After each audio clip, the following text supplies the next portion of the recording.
My piece is called bethere.io. That's also where you go on the internet to experience it. That's the URL, bethere.io. It's an interactive virtual environment running on a live website without any plugins. It's written in JavaScript, and it's fully 3D. It's a virtual environment, but the only interaction you have with other players is in the traces that they've left behind. When a user comes to the website, they're greeted with an island floating in space and an avatar, and transition to another space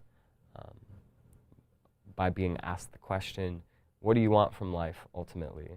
And the answer that each player gives builds the world that all of the subsequent players will experience. Someone wants God. That's also Friday, May 4th. Let's scroll down. Friendship. There's another happiness. Let's look for some more interesting ones. Music. Someone wants health or chocolate. The piece is about persistence and presence and longevity in a way.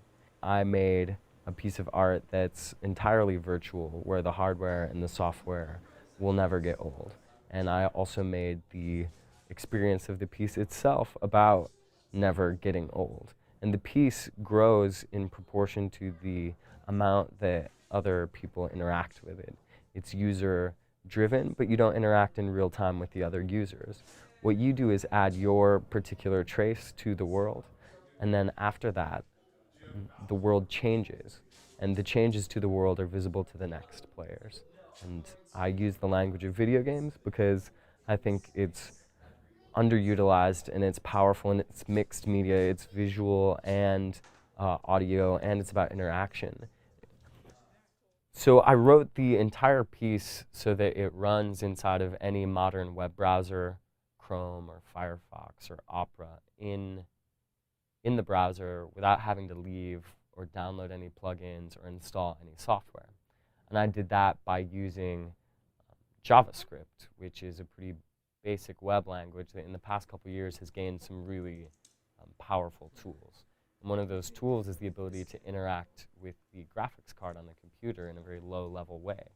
It's called WebGL. So there's no barrier between the user and the experience on the front end because of WebGL. And I've tried to make it as easy as possible on the back end as well by building the piece using the cloud. So the cloud is this big stateless machine that you can program to be another machine. And that machine just happens to run my piece and be preloaded with it. So the code is actually all open source. Anyone could get it online and start their own server and their own world if they don't like the questions that I ask or the colors that I've picked, or if they want to try a new experiment.